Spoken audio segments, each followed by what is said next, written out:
huge congratulations to Greg for finally seeing this one through. It's an absolute pleasure to see this book out in the world. I also want to extend our thanks and gratitude to Mary and Philippa Binney for their support throughout this whole process. It really wouldn't be the book it is without you both being here. Hello, yes. It takes many hands to make a book like this come into the world. And I'd also like to thank Old Government House for hosting us here tonight. You, but for bookselling down the end in the other room. The book is available for purchase. And I would also like to thank Linda Tyler for putting on the exhibition of the artworks here, and also for welcoming us into this space. I always imagined that this visual acuity had been honed since childhood with his practice of searching the bush and the skies for birds that are often so adept at camouflaging themselves. These birds were what he made his reputation in finding and turning into the huge emblems in the paintings, making those avian features that were hard to see so clear and obvious. His birds don't so much express their personalities as announce themselves.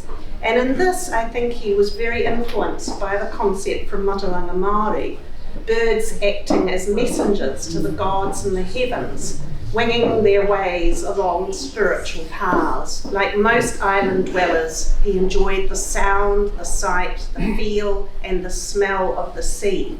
He also appreciated old buildings. So it's appropriate that the launch of this wonderful new book on his work is taking place here in Old Government House, where his portrait still hangs over the doorway of the kitchen amongst the other stalwart members of the Senior Common Room Club from another age. I'd like to thank the Art Collection Advisor, Madeline Gifford, and the Senior Common Room Club for allowing us to come together tonight with a celebration of the university's own works by Don Binney. When he was just out of art school and beginning his career as an art teacher, Don's success as a painter propelled him to the forefront of the art world in the 1960s and early 70s. He just never really got over not being the centre of attention after the art world moved on to geometrical abstraction and post-object art. Greg recounts how he told Robin Dudding, writing for the listener, how aggrieved he felt. "I was yesterday's boy," he said. "There was no peer affirmation, and while I could exhibit for money, I could no longer gain critical appreciation. Without it, you begin to feel like a person in a soundproofed room, wondering how in the hell you're going to get out." Greg has just made excellent use of the carbon copies Don kept of his letters and of the ones which were given back to him, including those he wrote to his mother and to his first wife, Judy Binney. He also quotes in its entirety an interesting letter which Don never sent, addressed to the major domos of the Auckland art world, announcing his intention to exhibit elsewhere in future. Thank goodness Don never took to email, where all his words would have vanished into the ether. At Elam for 20 years, he taught alongside post-object practitioners Jim Allen and Phil Dadson, as well as Bob Ellis and Dick Frizzell, who's here tonight, and also Jacqueline Fahey, who's also here, who reintroduced life drawing into the curriculum. At the end of his tenure at Elam in 1997, he painted a Malay dove ascending from one of the wooden mansions in Whitaker Place, commemorating the devastating forest fires in Malaysia, as well as the soon-to-be demolished heritage building. He was bidding his teaching life adieu, and like the bird in the painting, he was fleeing the coop. Tēnā koutou katoa. It's a huge honour to be here. I'm so honoured that Fred and Brett Graham and their whānau are here. I know Don Binney would have been delighted and uplifted by your presence, and thank you for the mihi, Brett, and thank you, Lauren, for everything too. I've got a few things to say. I won't take you too long.